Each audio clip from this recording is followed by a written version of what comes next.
Ferry Beach is a great beach. When she came Ferry Beach we used to camp out when we were kids. Maybe it's the best beach in Antigonish County, I don't know. But like, it's certainly, so what is it? It's at the tail end of Pumpkin Harbor. So there's just this nice, beautiful sand. All of the heavy and nasty rocks have all been dropped off, I guess, when you come around Monk's Head. All the big rocks get, or Shade of Laurier, you get all the big rocks get dropped off, and by the time the sediment gets all the way over to Ferry Beach, which is right around here at this end, it's just this nice, beautiful little fine sand, gorgeous. I assume, I mean, I haven't been there in 25 years, but or not 25, 20 years maybe.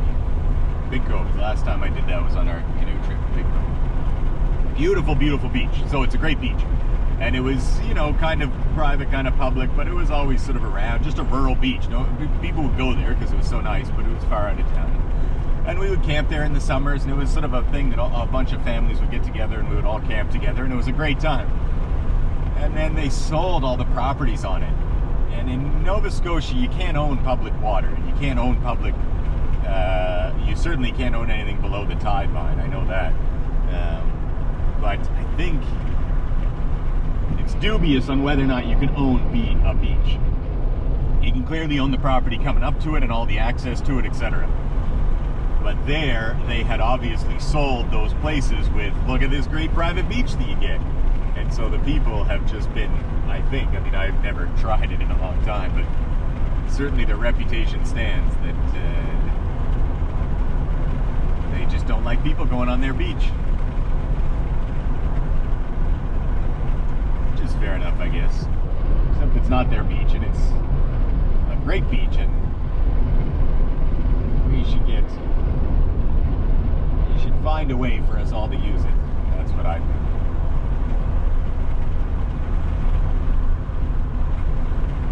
You just can't keep taking the best of things. I don't actually mind. There's about, you know, there's thousands of beaches. We got, Nova Scotia is Canada's ocean playground. We've got lots of beaches. Beautiful. And I have no real problem, especially with our population being so low and we don't have a scramble here. We're pretty fortunate. So that means that there's tons of extra beaches. There's lots of ways to have your own access to the water, your own privacy, your own little spot. But if you keep going around and taking the best ones, then I don't know what to say about that. I just don't like you.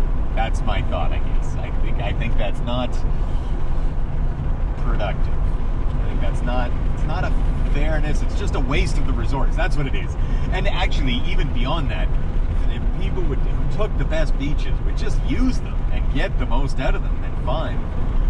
But to go and, with all your great money power, take away this resource and then squander it. It's also how I feel about the oil sands.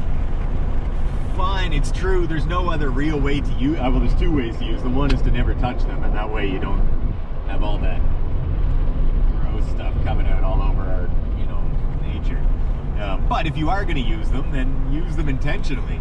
And the fact that we take this enormous, like, giant resource and just, in a mad panic, try to extract all of it and convert it all into some sort of pocket profit for a couple of people, it makes no sense to me. I get why they do it, definitely, and I get why they would work monomaniacally to try and maintain a system which allows them to continue to do it. Definitely. That all makes sense. But we as a people, it makes no sense. The only thing that those resources, real good utility resources, all they ever do is increase in value. There's no anything that's useful as our needs increase.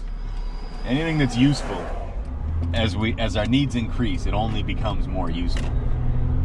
Especially if everybody else keeps burning their versions of it. Yeah. You have a deck of cards, and the only way to use a card is to cut that card in half, and a cut in half card is not useful, then it's true that while there's 52 cards, and everybody wants to keep cutting cards because 1 out of 52 is not so much. 6 of hearts, why not? Go for it. But then we get to 26 cards. You sort of think, well, that's still a lot of cards, but we did have 52, and we really enjoyed cutting all of those other cards.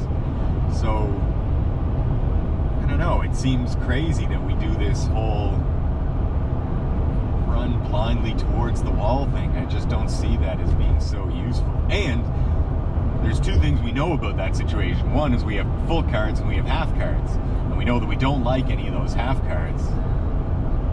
And we know that we love those full cards. So let's... It's not that we shouldn't use the cards. It's that while we only have 26 left, we should be as honest and as aware with ourselves as we can be on what we're going to use those 26 cards left. And every time we use one, we should use it with extreme intention.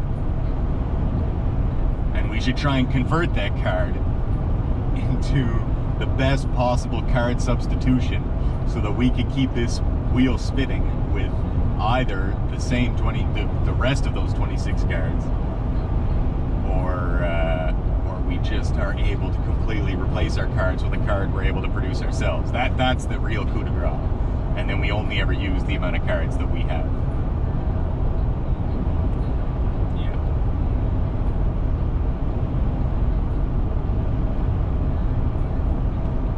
But the justification that we've always cut cards is the most ludicrous idea that I've ever heard.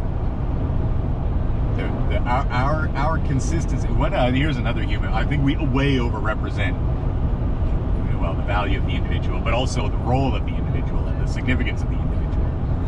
I think that the individual is at the peak of significance in an individual basis, in an individual way. I am clearly the most influential on my own experience. Definitely. But we have this whole other parallel set of experiences, which is our collective experience. And that doesn't feel the same. I don't get the same kind of highs and joys and whatnot of the peak of our human experience or of our collective experience. But I so clearly interact with it almost constantly. And I so clearly benefit from it almost constantly. And so to not try to embrace that collective role and at least maintain the most amount of self-awareness I can as to what that collective role is doing and why, and to try and course correct or adjust at least my own contribution to that collective role as best I can to, as wittingly as possible, bring on the best possible future that I can. I don't see how... I see why and how people do other actions, but I don't know how you can self-justify other actions. What are you expecting to have happen? The problem with a race to the bottom is that at some point someone wins.